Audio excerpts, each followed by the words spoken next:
AITA for leaving my partner at home because his OCD made me late to a dinner party at a restaurant. I, 29F, have been with my partner, 33M, for 4 years. We've had a good relationship overall. He's kind, caring, and honestly one of the most thoughtful people I know. But over the past year, his OCD has gotten significantly worse, and it's starting to dominate our lives in ways I don't think he fully realizes. I want to start by saying, I know OCD is a serious mental health condition. I know it's not something he can just snap out of or fix overnight. I've tried to educate myself about it, and I've done my best to be supportive, patient, and understanding. But there comes a point where the impact on our day-to-day lives becomes unbearable, and I'm honestly at my breaking point. When we first started dating, my partner had a few habits that I now realize were part of his OCD. He'd double-check the locks on the doors before we left the house, make sure the stove was off, that kind of thing. It wasn't extreme, and honestly, I just thought he was being cautious. I didn't mind waiting an extra minute or two while he made sure everything was okay. But over the past year, his routines have become so much more intense. It's not just checking the doors and stove anymore. It's repeating certain phrases under his breath, checking every window in the house multiple times, and doing these internal mental checks that can take upwards of 30 minutes. It's no longer just a small quirk. It's something that has started to consume large chunks of our time together. The worst part is that he refuses to get professional help. I've brought it up gently so many times. I've suggested therapy, even offered to help him find a therapist who specializes in OCD. But he always shuts it down.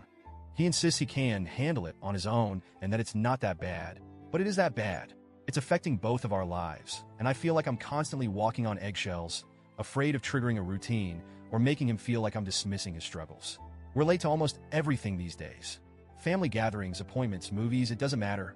If we have somewhere to be, I've learned to add at least 30 extra minutes to our prep time, sometimes more.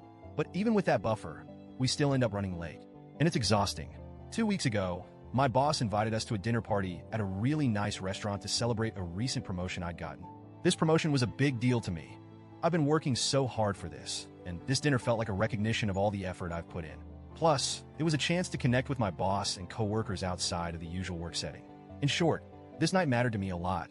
I was already nervous about it because I wanted to make a good impression, but I was especially worried about whether we'd be able to get there on time. I knew my partner's routines would be an issue, so I tried to plan ahead. I told him we needed to leave at 6:30 p.m., but I asked him to start getting ready at 4:30 p.m., 2 whole hours beforehand.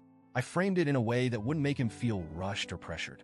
I said something like, let's start early so we don't have to stress about time. And to his credit, he did start getting ready at 4:30.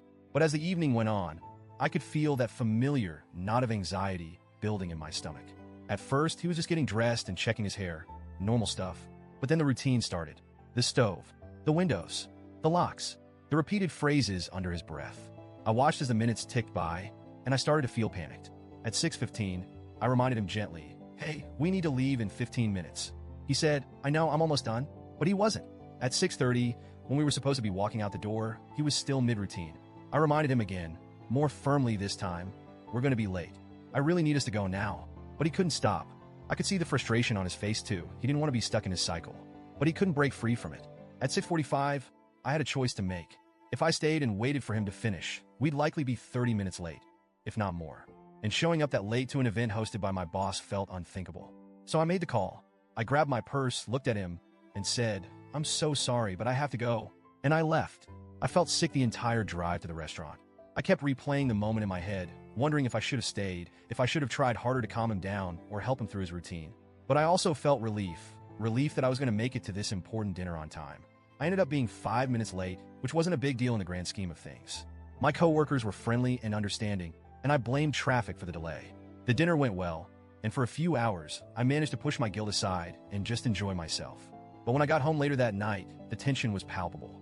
My partner was furious. He said I'd abandoned him, that I wasn't being supportive, that I should have waited for him no matter what. I tried to explain my side, that this dinner was incredibly important for my career, that I'd asked him to start getting ready 2 hours early, that I'd waited as long as I could. But he wasn't hearing it. He said that I made him feel like he was a burden, like his OCD was an inconvenience to me. And honestly, it is an inconvenience. But it's also so much more than that. It's heartbreaking, because I can see how much he struggles with it, how much he wishes he could just stop. But he can't, and it's eating away at both of us. It's been 2 weeks, and things are still tense between us. He's been distant and cold. We're barely speaking, and when we do, it's clipped and awkward. I feel guilty, but I also feel angry. I feel like I've done everything I can to be supportive, but his refusal to get help is making it impossible for us to move forward. I don't know what to do. I love him, but I also feel like I'm drowning. I can't keep living like this. Constantly late, constantly anxious, constantly worried about how his routines are going to affect our plans. But I also can't imagine walking away from him, knowing how much he's struggling. So, Ida, was I wrong for leaving him at home that night? Should I have stayed, even if it meant risking my reputation at work? Or was I justified in prioritizing something that was so important to me?